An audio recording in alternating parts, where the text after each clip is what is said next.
माँ क्यों मर जाती है? बचपन में जब कभी ऐलान होता फलां की वालदा फौत हो गई है, तो मैं दौड़कर घर आता और माँ के दामन से लिपट जाता। माँ कभी गुस्से भी हो जाती, कमला है तुम की होया है। मैं इजहार से डरता था, मौत के नाम से डरता था। कभी कभी मैं सोचता कि मैं अपनी माँ से पहले मर जाऊंगा, लेकिन फिर सोचता कि माँ भी तो रोएगी। लेकिन फिर अगले ही लम्हे सोचता कि माँ के तो और भी बेटे हैं, मेरे पास तो एक ही माँ है। रात को जिद करके माँ के पास सोता।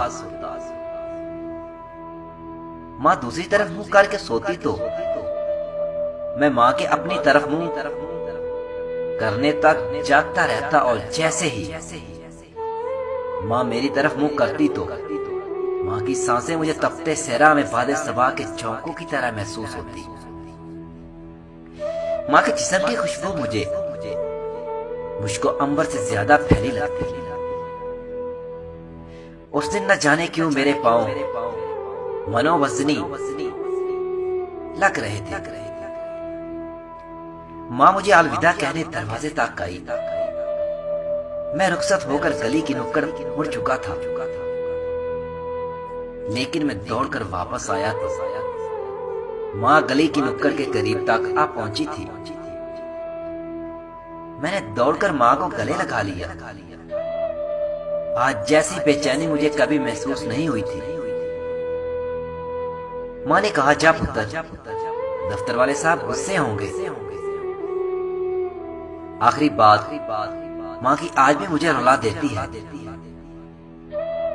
पुत्र, तेरी आवाज नहीं आती, और आज मैं सोचता हूँ माँ कहाँ हो, तुम्हारी आवाज क्यों नहीं आती। और लाइन कट गई। शाम को माँ चली गई। लाइन हमेशा के लिए कट गई, लेकिन दुआओं की लाइन तो कभी नहीं टूटी ना। माए, मेरी भोली माए, अगर तकदीर इजाजत देती तेरे साथ उतर जाता मैं घूर के कब अंधेरों में। जिनकी माए हयात है, अल्लाह इन्हें जिंदगी दे, और जिनकी माए वफात पा गई है, अल्लाह इन्हें सब्र दे। आमीन।